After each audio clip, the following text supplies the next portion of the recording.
Hola chicos, seguimos con nuestras clases para este día 20 de abril. Tenemos lo que es para cerrar ya nuestro capítulo, el tema de la dolarización en la banca nacional y alcances y limitaciones de la banca nacional. Entonces, la dolarización es considerada como un proceso donde el dinero doméstico, es el dinero de cada país, es sustituido completamente por el dólar. Entonces, que pasaría a desempeñar las funciones de medio de cambio, unidad de cuenta y reserva de valor. Ustedes se acuerdan que decíamos que cuando el dinero tiene sus funciones, que son esas tres funciones, el medio de cambio, unidad de cuenta y reserva de valor. Entonces, hay otra moneda que es más fuerte que sustituye a la moneda nacional, ¿no? Entonces, ese rato le quita todas sus funciones como dinero, ¿no? Entonces, existen países donde se ha optado por la dolarización completa. Por ejemplo, Panamá, Liberia, Ecuador, donde ustedes no tienen una moneda, digamos así como el boliviano, sino que tienen su propio, usan el dólar como moneda. Entonces, ustedes van con dólares y todo está en dólares. Entonces, compran todo en dólares. Entonces, es una dolarización total. Ellos ya no usan su propia moneda. Hay otros países que sufren una alta dolarización. En Latinoamérica, por ejemplo, alguna vez llegaron a tener muy alta dolarización México, Perú, Uruguay y Bolivia, ¿no? Aunque Bolivia ha ido bajando un poco, pero igual se utiliza el dólar porque en cualquier lado que ustedes paguen con dólares les van a aceptar. Y obviamente existe ventajas y desventajas de asumir una otra moneda como la oficial. Entonces, ¿cuáles son las ventajas? Digamos, después de traumas financieros, digamos, como el que vivió Bolivia en 1980, ¿no? Una hiperinflación donde había mucha inflación, cada vez subían los precios cada instante, cada día. Entonces la gente desconfiaba en lo que podía pasar en la economía. Entonces lo que se pasaba era de que la gente cambiaba sus bolivianos a dólares. Entonces, para resguardarse, digamos, de esa subida de los precios, ¿no? Y de que perdiera valor la moneda, ¿no? Entonces, la legalización de las operaciones en dólares en el 85 hizo de que se pueda reconstruir el sistema financiero en base a la moneda extranjera. De hecho, antes estaba prohibido tener todo tema en dólares, entonces, para que la gente empiece a creer en el sistema financiero, se permitió el uso de los dólares, ¿no? Y era, digamos, el respaldo, digamos, tú no tenías dónde refugiarte, entonces te guardas en el dólar, digamos, ¿no? Porque no crees en el boliviano. La inflación es importada, por lo que el país no tendría que preocuparse por aplicar medidas de mitigar ese riesgo, entonces no necesitas hacer política monetaria porque ya lo estás, es una inflación que viene del que ha emitido el billete, en este caso los dólares, entonces no necesitas tú hacer política monetaria. ¿Y cuáles son las desventajas, digamos? Uno es de que el gobierno pierde el impuesto inflacionario de la emisión de dinero, ¿no? Que es para los países se estima un nivel razonable del 2% del PIB. Además, incrementan los impactos inflacionarios en los desafíos fiscales creados por la emisión de dinero.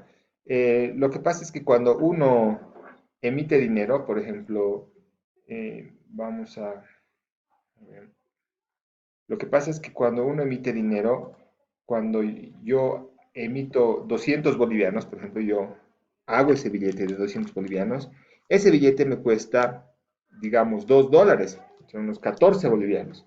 Eso es lo que me cuesta hacer, el costo del papel, la tinta y todo lo demás me cuesta 14 bolivianos. Pero el rato que yo lo mando al mercado, o sea, cuando sale el billete a circular, cuando lo emito los 200 bolivianos, ya vale 200. Entonces hay una diferencia, esos 200 bolivianos menos los 14 que me ha costado, es un ingreso automático de 186. Ese es el impuesto inflacionario o lo que se llama el señoriaje. Entonces, cuando uno empieza a ser solamente dolarizado, ya no puede emitir más billetes de su propio país, entonces pierde todo ese ingreso que uno genera por hacer los billetes, ¿no? Entonces, hay ese ingreso, ¿no? Después, las autoridades pierden el control monetario y la capacidad de realizar política monetaria. Entonces, como les decía, si todo el mundo está usando dólares, no puedo hacer política monetaria, ¿no? Porque no puedo saber cuántos dólares hay en el país, entonces no sé cuántos de dólares voy a quitar o inyectar. Entonces, pierdes autonomía para hacer política monetaria. El país está más expuesto a shocks externos, como cambios en las tasas de interés internacionales y limita también la determinación independiente de tasas de interés doméstica, ¿no? Entonces, eh, estás muy vulnerable cuando tienes una alta dolarización en el país, ¿no? Porque pueden venir, cualquier cosa que pase afuera te va a impactar, porque como tú estás con dólares, entonces te va a impactar automáticamente. Mientras que si no estás dolarizado, no va a haber tanto impacto, ¿no? Y el hecho de que uno tenga una mayor dolarización no tiene relación directa con una mayor probabilidad que ocurran corridas bancarias. Sin embargo, en caso de que ocurra una corrida bancaria en que todo el mundo quiera sacar su plata, e imagínense que todos tengan dólares, el gobierno no va a tener la capacidad para poder prestar, digamos, o devolver esos dólares, ¿no? Porque el que emite los dólares no es el país, el que emite los dólares es Estados Unidos. Entonces, es complicado, ¿no? Entonces los daños potenciales a la economía pueden ser más fuertes, ¿no? Entonces, porque no puede prestar. El país tiene un límite para prestar dólares, en este caso las reservas. Si nuestras reservas están en 6.000, 7.000 millones de dólares, es lo que yo puedo entregar. Pero si hay más depósitos de los 7.000, no me va a alcanzar. En cambio, si está en bolivianos, sí, siempre voy a tener una buena cantidad de dinero para prestar.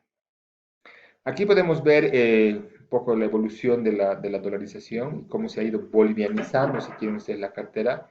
Esto es desde del 2010 al 2015 y cómo antes, digamos, los préstamos estaban en bolivianos en un 50% en los bancos, un 30% en las mutuales, en bancos, pymes y cooperativas, y cómo después hasta el 2015 casi era más del 80%, 95%, entonces casi todos los préstamos estaban en bolivianos. Entonces, y algo similar ha habido de tendencia en los depósitos, ¿no? Entre los depósitos que tenía la banca, ¿no? Antes todos, casi el 90% estaba en dólares y después un 10% en bolivianos. Ahora es al revés, que es un 90% está en dólares y después lo demás ahora está el 90% está en bolivianos y solamente un 10% está en dólares.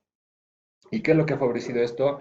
La apreciación del tipo de cambio, cuando empezó a bajar el tipo de cambio, el hecho de que haya impuestos en dólares, ¿no? Entonces, eso aquí está, ¿no? Esto es lo que ha favorecido, estos impuestos a los depósitos, la apreciación del tipo de cambio, estas medidas de encaje que hemos visto, que en la clase de encaje, que cuanto hay más encaje, hay más ahorro en bolivianos y hay menos ahorro en dólares.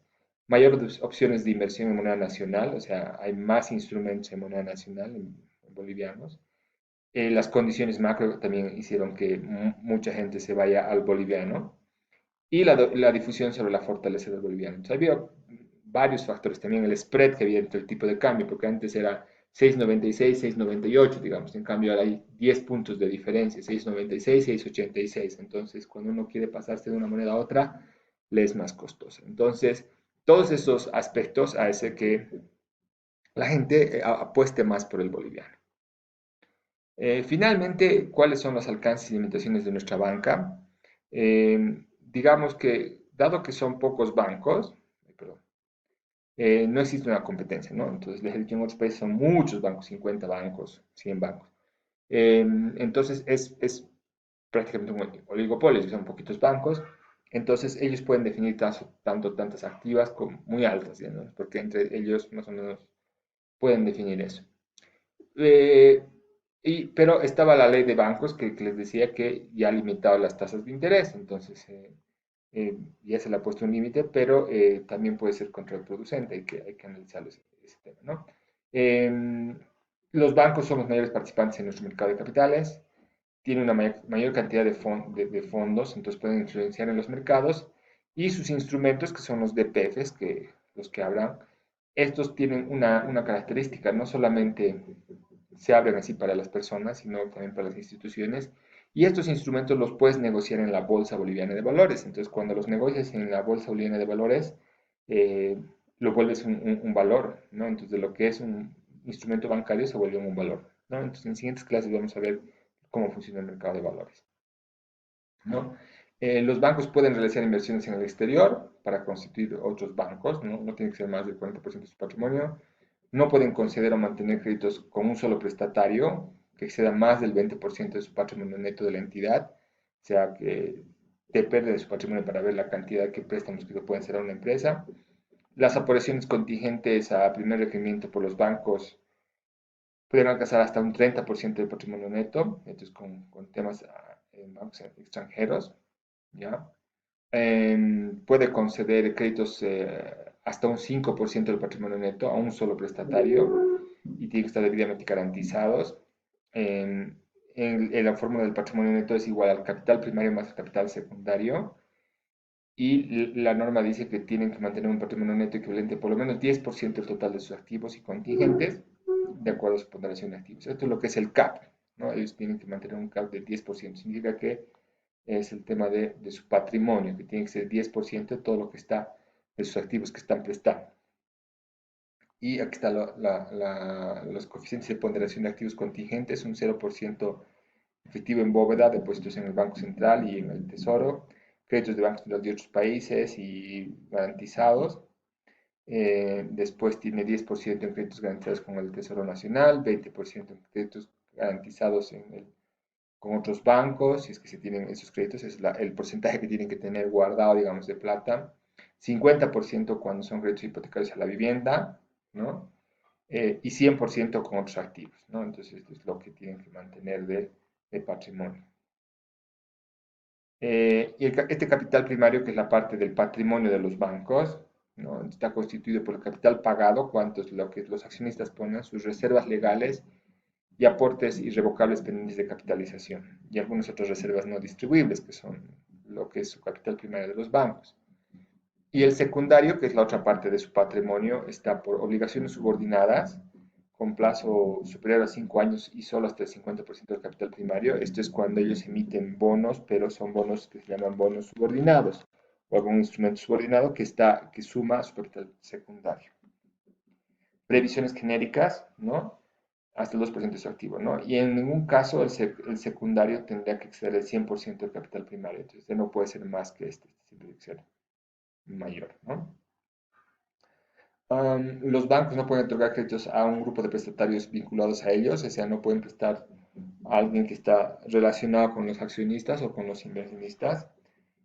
Solamente pueden invertir en acciones de sociedades anónimas de seguros, servicios financieros, buros, cámaras de compensación, sociedades de titularización, administradores de fondos de segundo piso, ¿no? Entonces, y esto se hace a través de una controladora. Entonces, por eso que ustedes van a ver que tienen BNB, digamos, el Banco Nacional, tiene ahí su grupo que es BNB Safi, BNB Agencia de Bolsa, y así tiene su grupo, ¿no? Entonces, temas, es la inversión que tiene el banco. Pero ahora ya se hace a través de grupos controladores actualmente. Esto es lo que les falta, digamos, a nuestro sector bancario. Les falta que incursionen mucho más en mercados internacionales, ¿no? Entonces, para generar algunas alternativas de inversión afuera, pero obviamente tienes una vulnerabilidad afuera. Si pasa algo afuera, te va a afectar a ti como banco. Entonces, es un tema que tienen que medir la banca al entrar. También en derivados, o sea, tal vez solo hacen tal vez forwards, ¿no? Y eh, algunos bancos han hecho forwards, pero falta hacer futuros y opciones que vamos a ver igual nosotros en una clase. Entonces está poco desarrollado ese tema del mercado de derivados y falta opciones para créditos productivos, ¿no? Entonces, si bien hay muchos créditos productivos, pero hay mayor tecnología para el sector agropecuario y manufactura, entonces todavía hay mucho por avanzar en el tema de la banca nacional, ¿no? Bueno, eso es lo que tenemos para cerrar este capítulo. En la siguiente video vamos a ver ya una nueva sesión.